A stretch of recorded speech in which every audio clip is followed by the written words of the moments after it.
Bismillah, alhamdulillah, alladzi ja'ala as-siyama jannatan wa hasina. Alhamdulillah, alladzi anzala al-kitaba nuran mubina. Alhamdulillah, alladzi arsala rasulahu basyiran wa nadhira. Allahumma shalli wa sallim wa barik ala sayyidina wa habibina Muhammad wa ala alihi wa ashabihi salatan wa salaman tazidu tafdilan wa tashrima. Rabbi zidna ilma wa zidna fahma wa zainna bi akhlaqi habibina Muhammad sallallahu alaihi wasallam. Allahumma amin. Ibu bapak jamaah salat zuhur yang dirahmati Allah dan saya muliakan. Alhamdulillah kita ketemu kembali. Alhamdulillah kita telah melaksanakan salat zuhur berjamaah. Semoga nikmat dan nikmat yang Allah berikan kepada kita diberikan kekuatan untuk menggunakan di jalan dan rezekinya. Salawat dan salam kita aturkan kepada junjungan Nabi besar kita Muhammad sallallahu alaihi wasallam. Semoga kita menjadi pengikut setia beliau dan diberikan kekuatan untuk meneladani akhlak beliau dan semoga di akhirat bisa berjumpa dan mendapatkan syafaatnya. Amin ya rabbal alamin. Selanjutnya hikmah ketiga dari Al-Hikamul Athaiyah oleh beliau Ibnu Athaillah As-Sakandari menyampaikan sawabiqul himam la tukhriqu aswaral aqdar. Tekad yang kuat tidak mampu menembus dinding takdir. Tekad yang kuat tidak mampu menembus dinding takdir. Sawabiqul imam la tukhriqu aswaral aqdar.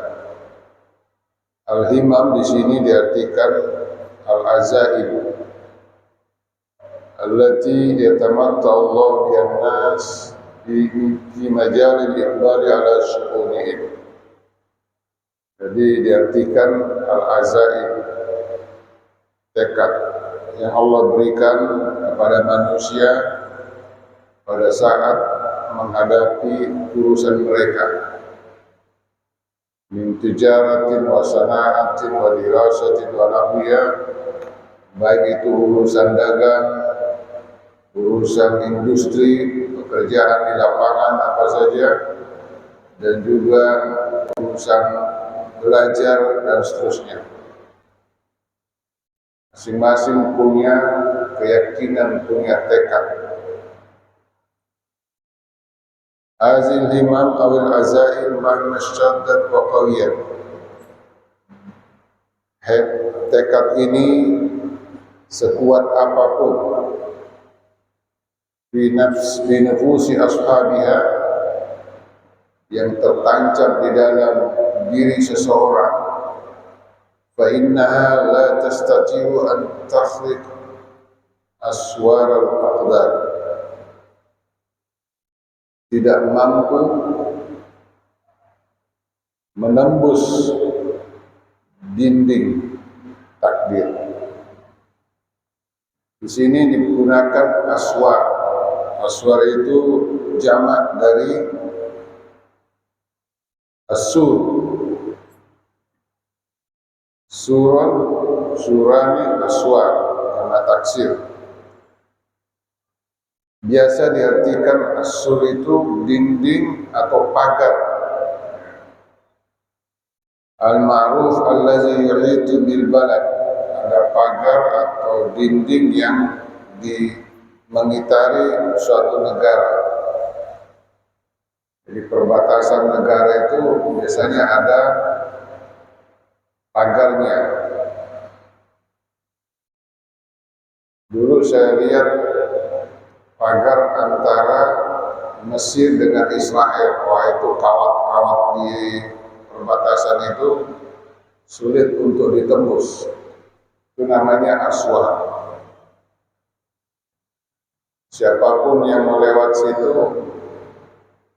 akan mengalami kebuntuan, tidak bisa nyebrang. Belum lagi zaman teknologi sekarang semakin mudah, mungkin ada CCTV dan bisa celaka orang yang mau mencoba menembus menyeberangi suatu negara ke negara yang lain.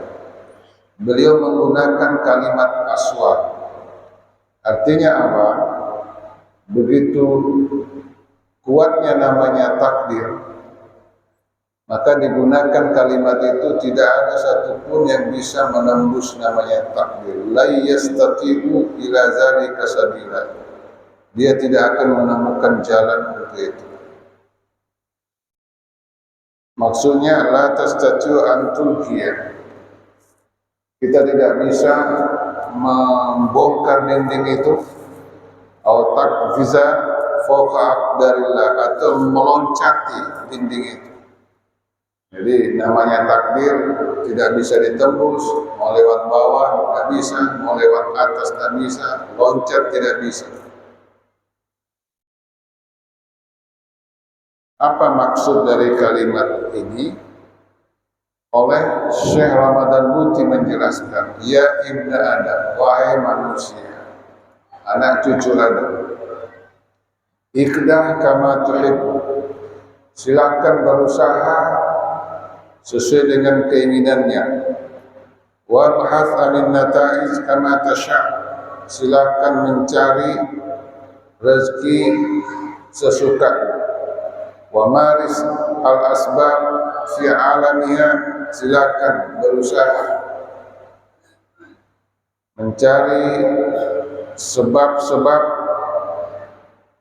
di dunia ini yang Allah berikan kepada kita.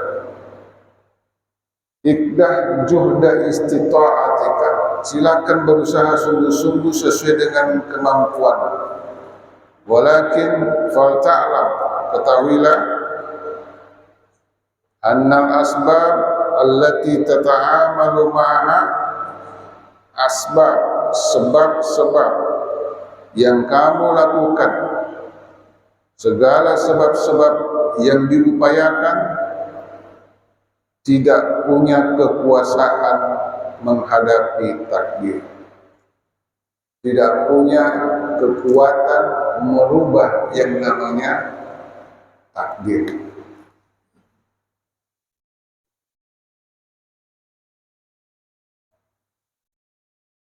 Di dalam rukun iman kita tahu rukun ke-6 ada namanya qada dan qadar. Qada'ullah azza wa jalla, yang namanya qada, qadanya Allah. Biasa diartikan qada itu, masih ada bahasa Indonesianya, qada, keputusannya Allah. Apa maksudnya qada? Ilmuhul azali, ilmunya Allah yang azali, ilmunya Allah dari semula, ilmunya Allah dari awal. Bikulli ma sayajri fil mustaqbal, terhadap segala yang berjalan atau yang terjadi pada masa akan datang. Jadi qada itu adalah ilmunya Allah. Di dalam ilmunya Allah itu yang sifatnya azali, disitulah berlaku yang namanya masa akan datang. Apa yang terjadi pada masa akan datang itu ada keputusan Allah, namanya qada. Ammal qadar, adapun qadar biasa diartikan, tidak ada bahasa Indonesianya, takdir. Takdir itu bahasa Arab juga, dari kata qadar. Wuqu'us syai'i wa jariyanihi, terjadinya sesuatu atau segala kejadian-kejadian itu namanya qadar. Tibqan li'ilmillahil azali biha, sesuai dengan ilmu Allah yang azali tadi, sesuai dengan qadar. Izan Fa ilmullahi bil ahdasil qaumiyah, ilmu Allah terhadap kejadian di alam semesta ini, qabla wuqu'iha, ilmunya Allah terhadap segala kejadian-kejadian itu disebut dengan qadar. Baru dalam bentuk ilmu, bentuk ilmu yang berupa keputusan qadar. Idza waqa'at, kalau sudah terjadi, itu namanya qadar. Nah, mungkin bisa dipahami qadarnya Allah, ilmunya, keputusannya yang ada di Lauhul Mahfuz, sifatnya azali. Ilmu Allah yang bersifat azali itu terjadi di alam ini, maka kejadian itu namanya takdir. Nah, jadi ada keputusannya Allah, di keputusan itu namanya takdir. Kira-kira contohnya apa? Itu ada di belakang, ada maket Masjid Raya. Seperti itu namanya qadar. Setelah dibuat masjid ini namanya takdir. Jadi maketnya ada dulu. Kalau orang mau bangun ada gambar seperti itu. Gambar-gambarnya dibuatlah maket. Itu namanya qadar. Setelah dibangun, itu namanya takdir. Baik. Summa innal qada'ullah, innal qada' allazi yatahawwalu ismuhu ladal wuqu'. Qada' yang berubah namanya pada saat terjadi, itu berubah namanya menjadi takdir. Nah, pada saat terjadi takdir, pertama, ma yaqa'u bi khalqillah, terjadi sesuai dengan ciptaan Allah. Duna ayyakuna lil iradatil basyariyah, tanpa ada campur tangan dengan keinginan manusia. Tidak berpengaruh namanya keinginan manusia. Jadi ada qada, lalu terjadi apa yang pada ilmunya Allah yang namanya qada tadi. Ketika terjadi, pertama, kejadian-kejadian itu tidak ada kemampuan manusia, tidak ada keinginan manusia yang mencampuri kejadian itu. Contohnya bencana musibah. Jadi bencana itu, musibah-musibah itu manusia tidak punya kemampuan.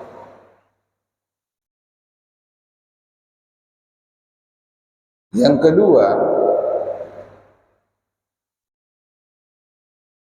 qada yang sifatnya tadi ilmunya Allah secara azali, lalu berubah menjadi namanya takdir pada saat kejadian sesuatu.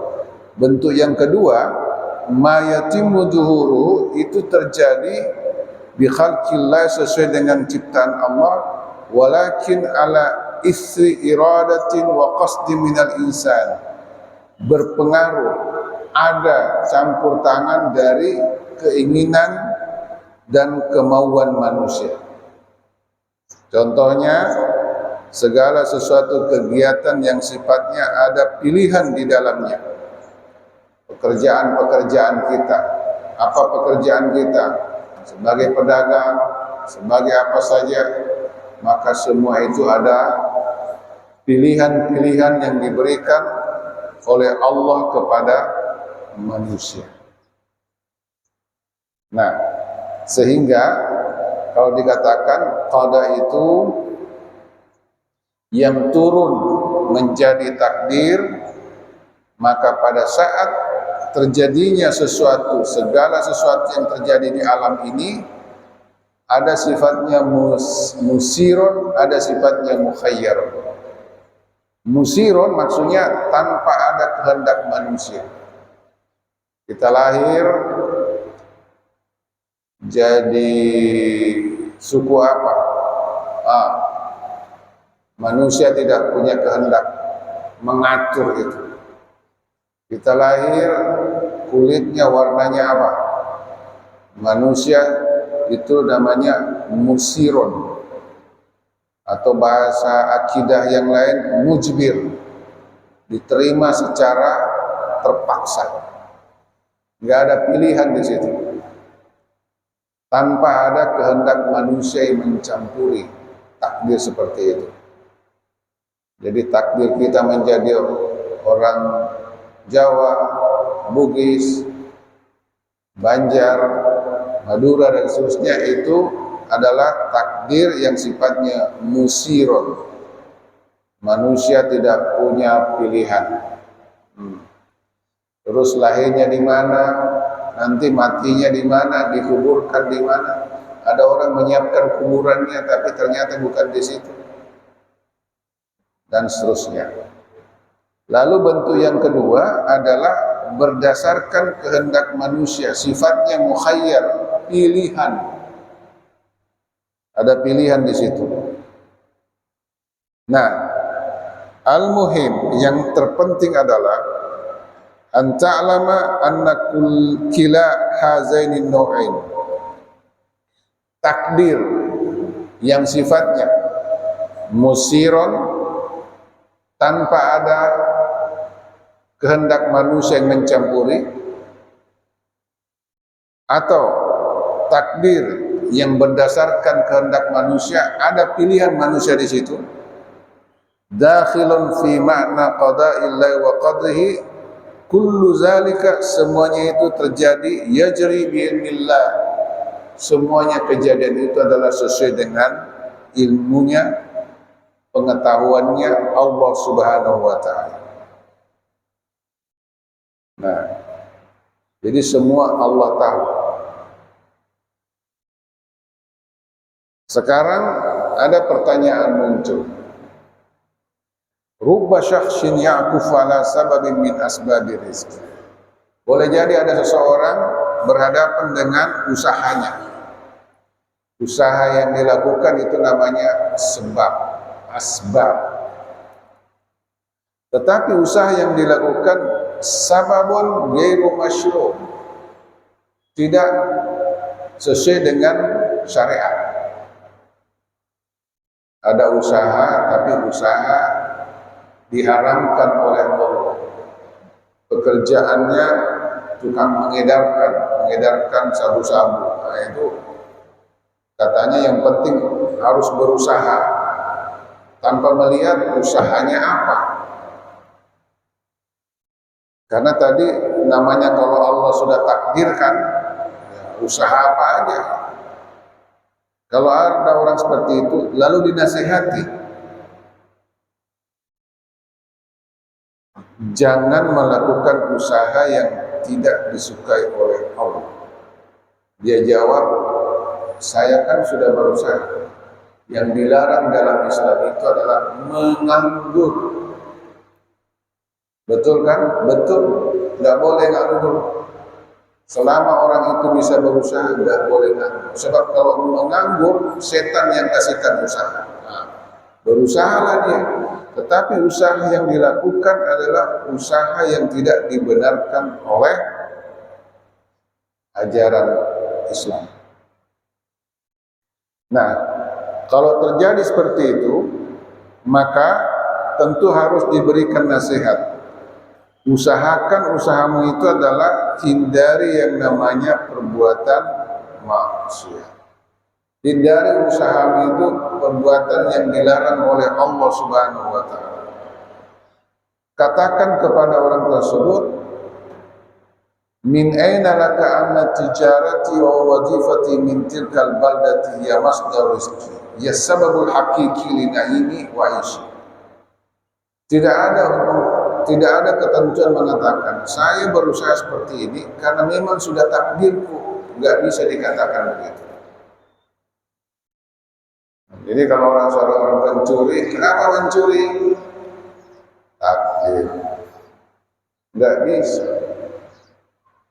Kan itu sesuai dengan ilmunya Allah. Semua kejadian ini adalah sesuai dengan ilmunya, keputusannya Allah. Nggak mungkin terjadi sesuatu di dunia ini tidak sesuai dengan ilmu azalinya Allah. Tapi harus diyakini bahwa ilmu azalinya Allah, ketika terjadi sesuatu ada dua. Terjadi sesuatu ada pilihan di situ. Ada juga tidak ada pilihan. Contohnya tidak ada pilihan, musibah, pesawat jatuh, nggak ada pilihan. Contohnya gempa, itu tidak ada pilihan. Tsunami, pokoknya segala macam bentuk musibah, bala, bencana tidak ada pilihan di situ. Akan tetapi namanya wilayah yang ada pilihan, termasuk pekerjaan, ada pilihan.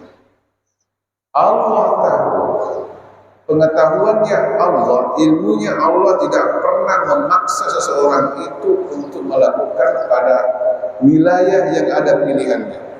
Contoh, mencuri. Setelah mencuri ditanya, kenapa mencuri?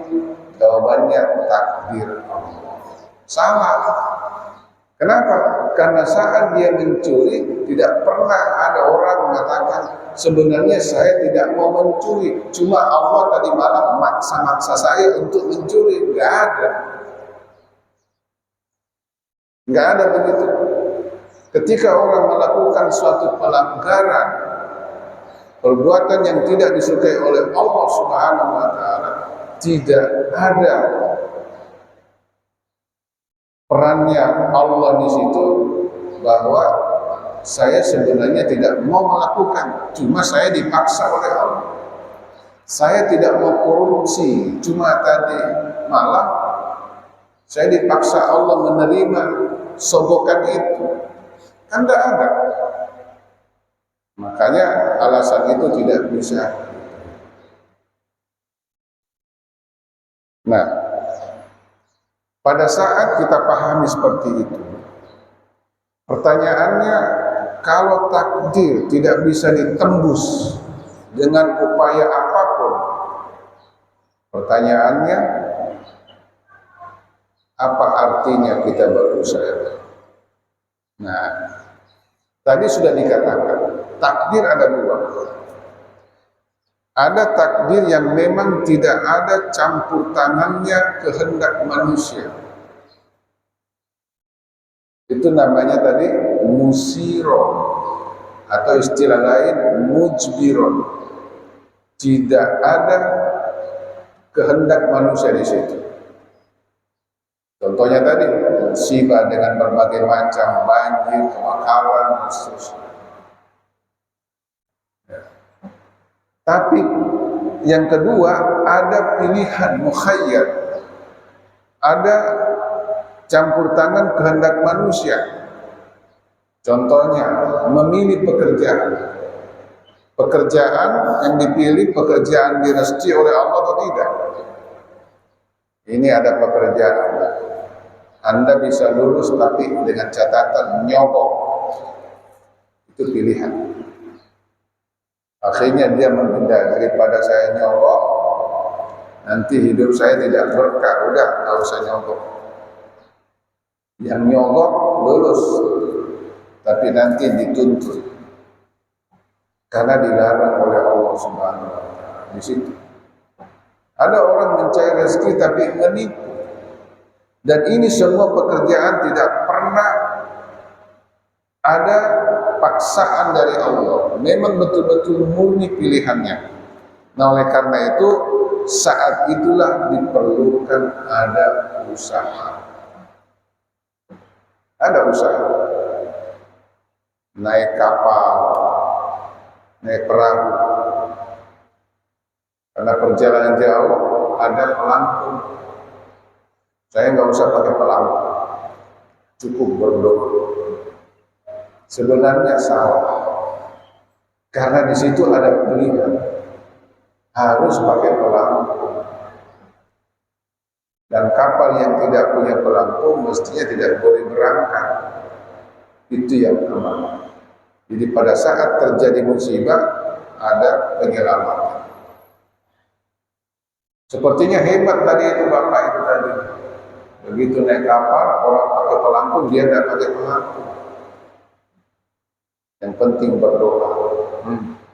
Begitu tenggelam kapalnya, baru dia cari pelampung. Terlambat. Sebenarnya itu tindakannya salah. Kelihatannya soleh. Solehnya apa? Tawakalnya kepada Allah hebat. Padahal itu namanya bukan tawakal. Tawakul. Tidak ada usaha. Kalau tawakal itu berusaha dulu, baru menyerahkan kepada Allah Subhanahu wa Ta'ala. Saya kira cukup sekian. Mudah-mudahan ada manfaatnya. Memahami tentang qada dan qadar. Masih ada sambungannya. Wallahu a'lam bishawab. Al-Fatihah. Ya kana Allah ya Ustaz. Amin. Bismillahirrahmanirrahim. Ya Rabbana Allahumma shalli ala sayyidina Muhammad. Rabbi zidna ilma warzuqna fahma. Uzina bi akhlaqi habibina Muhammad sallallahu alaihi wasallam. Rabbana atina fid dunya hasanah wa fil akhirati hasanah wa qina adzabannar. Wa sallallahu alaihi wa sallam. Alhamdulillah. Kurang lebihnya mohon maaf. Innallaha musta'an wa adzikran. Wassalamualaikum warahmatullahi